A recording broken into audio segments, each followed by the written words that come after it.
Então, a quaresma está chegando e você já tem a penitência que você vai fazer nessa quaresma? Vou te dar algumas dicas. Por exemplo, o jejum, sobre eles falaremos agora, especialmente sobre o jejum de Daniel. Roda a vinheta.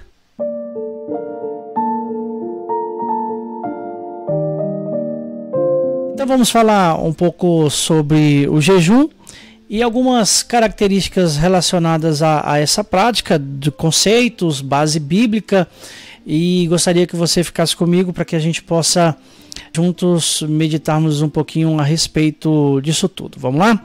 Então, nós veremos, além da base bíblica, algumas referências bíblicas sobre o jejum. Falaremos também do jejum como uma modalidade, uma forma de penitência. Falaremos também dos benefícios que o jejum traz para a nossa vida espiritual e também sobre alguns tipos ou os tipos de jejum. Vamos nessa? Como base bíblica, algumas referências, não são poucas as referências bíblicas de citações sobre o jejum, mas separei algumas. Por exemplo, Êxodo 34, 28, quando Moisés permaneceu com o Senhor 40 dias e 40 noites sem comer pão e sem beber água. Nessa ocasião, Moisés se preparava para receber os mandamentos. Então, antes dessa graça, dessa revelação tão importante, Moisés fez a prática aí do jejum. É uma prática voluntária para humilhar-se diante de Deus, para livrar-se de dores e preocupações, também para afastar as calamidades, para ser escutado por Deus, e ainda reforça a oração como um sacrifício pessoal. Contudo, o jejum realizado pelos cristãos conserva o significado dos jejuns realizados pelo antigo povo do Antigo Testamento, com o propósito de expiação, reforço da oração e preparação para receber uma graça, como acabou de acontecer no exemplo que nós mencionamos sobre Moisés. Jesus também jejuou e ainda responde que há certas espécies de demônios que só se expulsa com a oração e com o jejum. Essa citação está lá em Mateus 17. E o jejum de Jesus dos 40 dias no deserto, também bem conhecido por todos nós. E ainda os apóstolos jejuam em algumas circunstâncias para preparar-se para conhecer a vontade de Deus. Um dos exemplos você pode acompanhar aí, que em Atos 13, do versículo 2 ao versículo 3. Essas são as bases bíblicas que eu trouxe para que possa fundamentar também o jejum. E agora vamos falar sobre o jejum como uma forma de penitência. O Catecismo da Igreja Católica, no número 1434, a penitência interior do cristão pode ter várias expressões, sobretudo três: o jejum, a oração e a esmola, que exprimem a conversão com relação a si mesmo, com relação a Deus e também com relação aos outros. No número 2043, traz o quarto mandamento: nós devemos jejuar e abster-se de carne, conforme manda a Santa Mãe Igreja. Determina como os tempos de ascese, os tempos de penitência, e orienta que esses tempos de penitência são a quarta-feira de cinza, que tão logo nós iremos passar, está chegando, a quaresma, o tempo da quaresma, e ainda todas as sextas-feiras do ano, exceto, é claro, no dia em que cai uma solenidade na sexta-feira. E no número 1438, vai deixar ainda mais claro que os tempos e os dias de penitência ao longo do ano litúrgico, por exemplo, o tempo da Quaresma, cada sexta-feira em memória da morte do Senhor, são momentos fortes para a prática penitencial em toda a igreja. Esses tempos são particularmente apropriados aos exercícios espirituais, às liturgias penitenciais, às peregrinações em sinal de penitência, às privações voluntárias como o jejum, a esmola, a partilha fraterna, que todas essas se caracterizam como obras de caridade e obras missionárias. Portanto, quais os benefícios que o jejum traz para a nossa vida, especialmente para a nossa vida espiritual? Haja vista que também fisicamente já se tem muitos estudos falando que o jejum faz bem também fisicamente, mas vamos nos ater à característica espiritual do jejum, desse benefício que o jejum nos traz. Primeiro, contribui para nos fazer adquirir domínio sobre os nossos instintos e a liberdade de coração.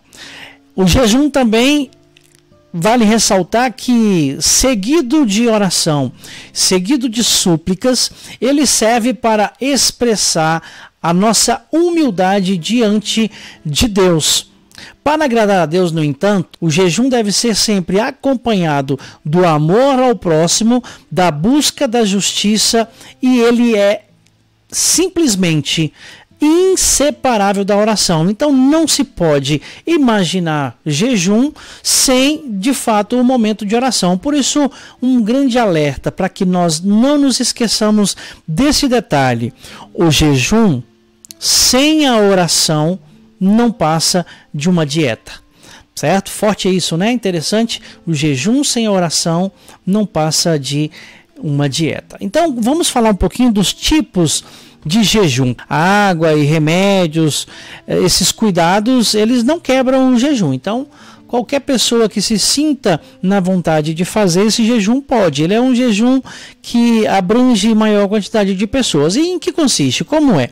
Esse jejum, as refeições como café da manhã e mais uma refeição no dia. Então você vai escolher ou o almoço ou a janta, sem exagero, obviamente. Então, a refeição que não será feita deve ser substituída por um lanche simples, um lanche leve. Vale dizer que a dificuldade dessa prática do jejum da igreja está nas guloseimas, nas coisas que a gente vai consumindo durante o dia, chicletes, refrigerantes, sucos, chocolates, balas, biscoitos.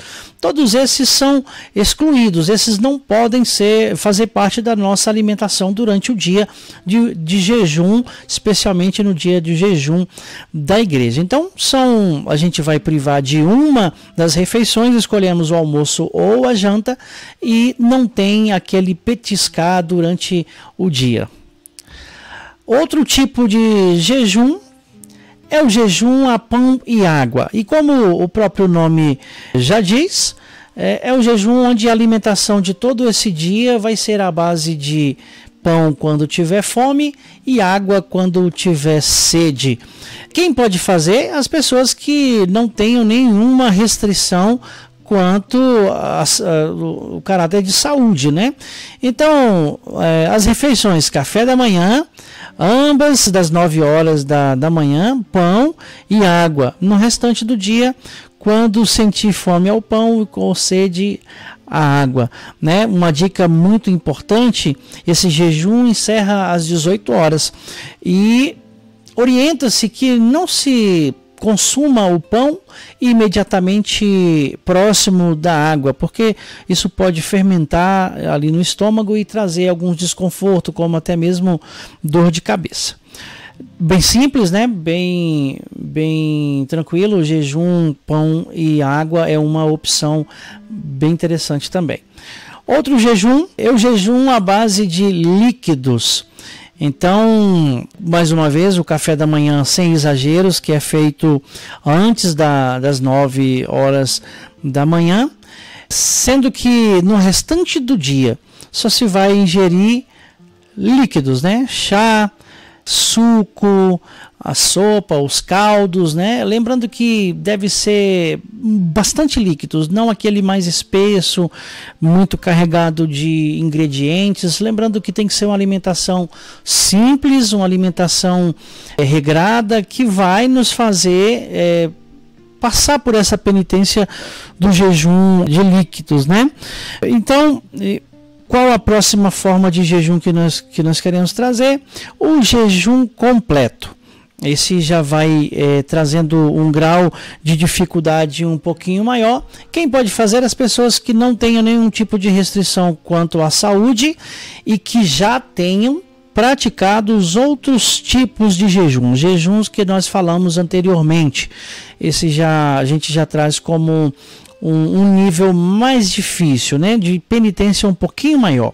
Então vai fazer a refeição com o café da manhã e depois do café da manhã, sem exagero. Então, a partir daí, depois daí, só água. Então esse jejum encerra às 18 horas também. Importante dizer que precisa ser comedido, agir com sabedoria. Você não tem que provar nada para ninguém que consegue, que é forte o suficiente. Caso sinta que não está bem, você deve, obviamente, quebrar o jejum. Mas lembre que a penitência faz parte, o sofrimento faz parte da penitência, ok?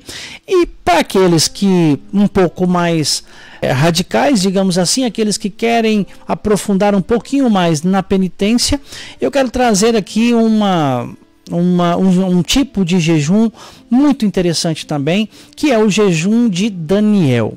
Vamos falar um pouquinho sobre ele. Por ser uma novidade para muitos, a gente traz ele de uma forma mais conceitual. O jejum de Daniel, então, a Bíblia encoraja a jejuar de forma segura e apropriada. Vale sempre dizer, por meio do jejum, os fiéis se conectam e se aproximam de Deus, além de aumentar a dependência do poder do Espírito Santo. Olha que interessante. Daniel, por que jejum de Daniel? Obviamente a narrativa do livro de Daniel.